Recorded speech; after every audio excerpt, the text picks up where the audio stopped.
This is Gordon Freeman. Now imagine, he never returned after the original Half-Life. That's basically the premise of Life Vance. Vance is a mod that has a very interesting development history, to say the least, from changing developers to internet drama and infighting, but all of those wounds should stay closed, I think. The other day I looked up the mod just to see some old images and videos of it, but it turns out a whole new team called Rogue Lambda has taken up the project and have been developing the mod for almost 7 months now. Vance is supposed to be this alternate reality story where Gordon Freeman never came back after Half-Life 1, so it's up to Alyx Vance to fill the shoes. Basically, the story is going to be a retelling of the Half-Life 2 story, but of course with slight differences and changes. The mod is stated to use cut concept, but not in the way you think. They're not going to plop you in the middle of a dark and gritty beta-style world, but rather use the concepts in a much more grounded manner, meaning it would make sense for them to be there. I guess more like Coterminous. For example, instead of the highway maps, the mod will have a wasteland chapter instead, where Alyx goes through the seabed on a car because the Combine drained literally all of the water. Along with ideas like that, the team plans to implement ideas of their own. I think this is a very simple yet very interesting premise to be used in a mod. With the absence of Gordon, it feels like this world is shaping up to be similar but distinguishable from the retail game. Changes like a different HEV suit and weapons like Alyx's pistol, which is cool as shit by the way, do really spice up the formula. And from what the mod's GitLab page states, the maps are supposed to be built in the same way Half-Life 2 maps look, even to the point where some locations will be heavily influenced from retail maps.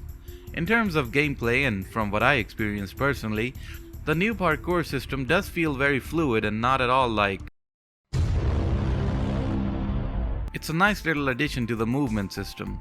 There's also stims and tourniquets which act like mini first aid resources that you can use whenever you want. Then there's the gunplay, which I think is the most strongest point of this mod so far, even in its current alpha stage. The way the combat sequences are designed make the game feel very much thrilling and challenging. I mean, you don't have the room to make mistakes because the enemies do feel very aggressive in this mod. The AI and the way they work has been further improved, and it shows in many places. One of the other things to note is how good the animations are for the weapons and how great they look. I especially love the shotgun because this time around it's a semi-automatic shotgun and it is absolutely brutal to use.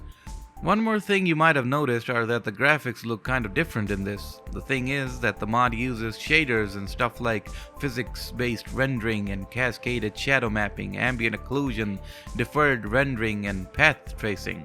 Of course, all of this is somewhat implemented but still in development, and in the mod's current development build, it does feel laggy sometimes. But obviously that'll be fixed later on.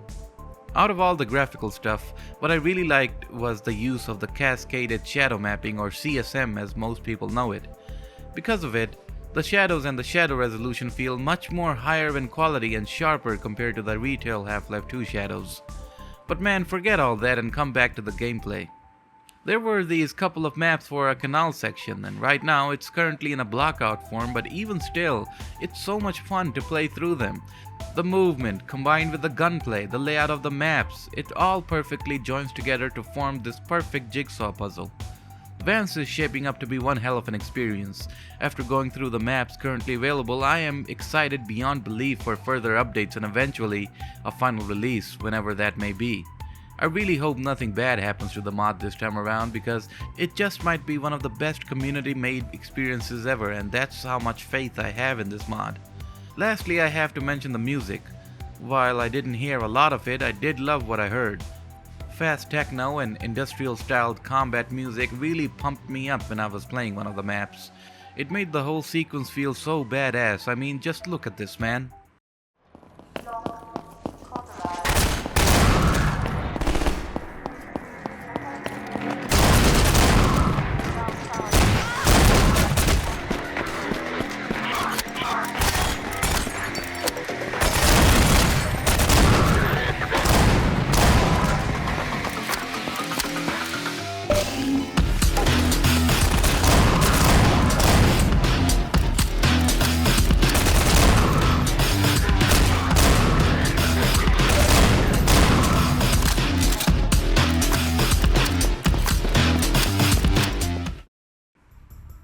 One tiny interesting trivia that's related to me and this mod is that at one point I was actually asked by someone, and I don't know if they were on this team or if they were someone else who were trying to revive the mod.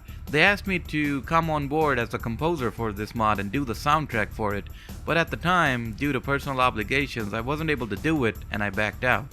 I don't know if that person who emailed me is part of this team or not, but hey, it's all good as long as the mod is being developed. And at this point, honestly, I think we all treat the Half-Life games and Valve games in general like a platform for new mods and experiences like this. The Half-Life and Valve games have been kept alive through the development of mods, and this is one of the mods I do want to play in full someday. Like many great mods before it, I definitely think this one will be another to make waves and headlines. And that's it so far. Whenever I feel like a major update has been made to Vance, I'll definitely cover that in a future video. Thanks so much for watching, and a big thanks to these benefactors for supporting the channel. I'll see you in the next one.